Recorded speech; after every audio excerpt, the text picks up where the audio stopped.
Hello there, my name is Lee Cunningham. I'm the host of the podcast Diagnosed, the day that turns your life around, where each episode we get to speak to a different person with a different medical condition to see what we can learn about those days, weeks and months leading up to the diagnosis day itself, and then there on after.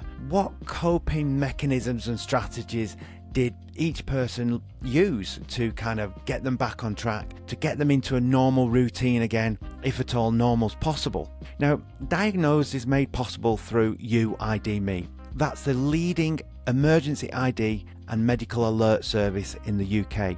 We have now over 25,000 users on the system, all with different medical conditions, everything from Addison's disease through to epilepsy, diabetes, dementia, and many, many more.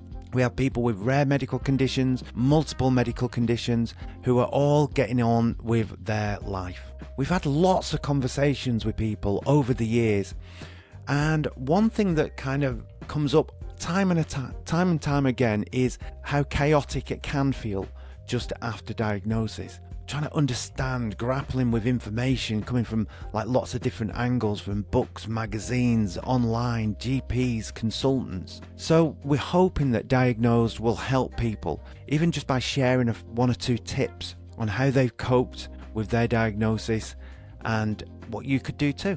Now, I should say that nothing that you'll hear on Diagnosis is medical advice or even guidance. We always recommend that you see your GP, your medical professional, your consultant, that kind of thing, to get the right information for you. But it's still really good to hear how other people have coped and learned. So thank you very much for tuning into this very short introduction.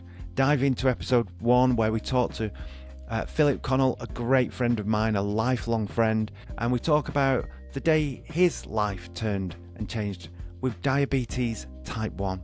We'll also hopefully talk to myself in series 1, if I can squeeze me in and get someone else to interview me, about one of my medical conditions and how I coped and what Diagnosis Day was like for me. We'll talk to Larice Sheed as well, who is a patient with cystic fibrosis, now in her 36th year. Please subscribe to our podcast, tell your friends and family about it. And, wherever you get your podcast from, if you can leave us some good feedback, that would be absolutely great. Thanks again. We wish you all the very best. Take care and see you soon.